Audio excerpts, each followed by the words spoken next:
Guys என் husband கிட்ட ஒரு 3 things வாங்கி சொன்னேன். பேஸ்ட்டு, துணி சோப்பு, லிக்விட் வாங்கிட்டு வாங்கன்னு சொன்னேன். அதுக்கு எவ்வளோ வாங்கிட்டு வந்து போட்டிருக்காரு பாருங்கள்.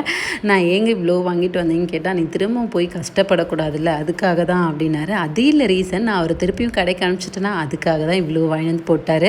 அது மட்டும் இல்லைங்க, அவர்கிட்ட நம்ம ஒன்று கேட்டால் 10 தான் செய்வார். அது பாசமாக இருந்தாலும் சரி, அன்பாக இருந்தாலும் சரி, எல்லாமே ஒரு விஷயம் சொல்லி பாருங்கள் 10 செய்வார் நம்மளுக்காக. அதுதாங்க அவரோட குணம். நான் இன்றைக்கி சாத்துக்குடி ஜூஸ் போடலான்னு எடுத்தேன். சரி இந்த இது சும்மா தானே மேலே தூங்கிட்டு இருக்கு பர்னையில், இது எடுத்து போடுவோன்னு இதை எடுத்து போட்டாங்க. என்னோடய ப்ரீத்தி ஜோடியாக் மிக்சர் தான், அதிலே செட்டாக இது கொடுக்குறாங்க. ஸோ இதில் போடலான்னு தான் போட்டேன். 3 பேருக்கு ஏன் அதை எடுக்கணும் கழுவணும்னு பால் மாறினேன். சரி இன்றைக்கி எடுத்து போட்டுடலான்னு போட்டேன்.